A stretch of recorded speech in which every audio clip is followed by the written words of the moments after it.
कळमनुरी उपविभागीय अधिकारी कार्यालयावर येत्या 17 सप्टेंबर रोजी ओबीसीचे नेते प्राध्यापक लक्ष्मण हाके यांच्या नेतृत्वात ओबीसी एल्गार मोर्चा धडकणार आहे। या एल्गार मोर्चाची जय्यत तयारी देखील केली जाते। येत्या मराठवाडा मुक्ती संग्राम दिनी 17 सप्टेंबरला कळमनुरी उपविभागीय कार्यालयावर ओबीसीचे संघर्ष योद्धे प्राध्यापक लक्ष्मण हाके सर यांच्या नेतृत्वाखाली कळमनुरी बसस्टँडमधील महात्मा फुले पुतळ्यापासून हा उपविभागीय कार्यालयावर आमचा मोर्चा निघणार आहे। आम्ही मागच्या 10 दिवसापासून जवळपास आतापर्यंत कळमनुरी तालुक्यातील 125 गावापैकी आम्ही 110 गावापर्यंत गेलेलो आहे।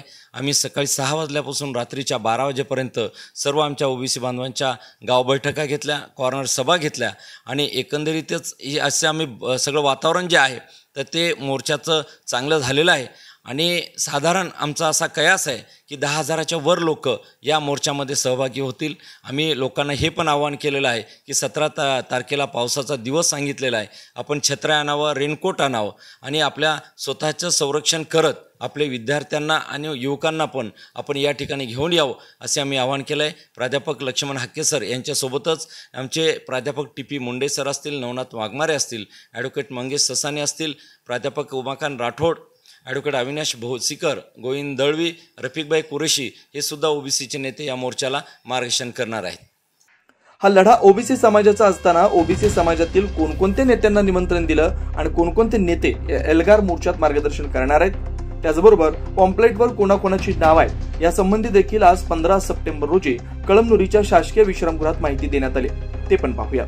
ठिकाणी आम्ही विद्यमान विधान परिषदेचे आमदार प्रज्ञाताई सातो असतील, माजी आमदार गजानराव घुगे असतील, रामरावजी वडकुते असतील यांचं तर आम्ही पत्रक पॉम्पलेटवर नावसुद्धा टाकलेलं आहे आणि ते या मोर्चाला मार्गदर्शन करणार आहेत। तसंच जे कोणी आमचे सगळे लोकप्रतिनिधी पण आहेत त्यांना पण आम्ही या ठिकाणी मोर्चामध्ये सहभागी होण्याचं निमंत्रण देण्याला आहे। हा काही राजकीय कार्यक्रम नाही, ही ओबीसीची लढाई आहे आणि नक्कीच आम्हाला विश्वास आहे की आमचे ओबीसीचे सर्वच नेते या व्यासपीठावर। आता प्रश्न हा आहे की एल्गार मोर्चाचा पॉम्पलेटवर कळमनुरी विधानसभा मतदारसंघाचे विद्यमान आमदार यांचं नावच टाकलं नसल्यानं आमदार संतोष बांगर यांना पॉम्पलेटवरून का डावललं असेल हा मात्र चर्चेचा विषय बनला। या अगोदरचे हिंगोली जिल्ह्यातील विषय पाहता मराठा समाजाच्या आंदोलनात जिल्ह्यातील या समाजातील आमदार तथा खासदारांनी सहभाग नोंदवलेला होता, त्याविषयी आमच्या भावना देखील व्यक्त केल्या होत्या। काहींचे तर पाठिंब्याचं पत्र देखील सोशल माध्यमातून व्हायरल झालं होतं। मग प्रश्न हा पडतो की आमदार बांगरांचं नाव पॉम्पलेटवरून का डावललं असेल, याबद्दलही चर्चा सुरू झाल्यात। आज झालेल्या पत्रकार परिषदेत माध्यम प्रतिनिधींनी आमदार बांगर यांच्याविषयी प्रश्न उपस्थित केला, यावर काय प्रतिक्रिया दिलीत ते पण पाहूया। कळमनुरी विधानसभेचे विद्यमान आमदार संतोष बांगर यांना सुद्धा आम्ही निमंत्रण दिलेलं आहे आणि त्यांनी पण सांगितलं की आम्ही या मोर्चाच्या या आंदोलनामध्ये सोबत आहे। आमदार संतोष बांगर यांना देखील 17 सप्टेंबर रोजी होणाऱ्या ओबीसी एल्गार मोर्चाचं निमंत्रण दिलं आणि आमदार बांगर यांनी सुद्धा सांगितलंय की मी तुमच्या सोबत आहे, अशी प्रतिक्रिया ओबीसी नेते ॲडव्होकेट रवी शिंदे यांनी दिली।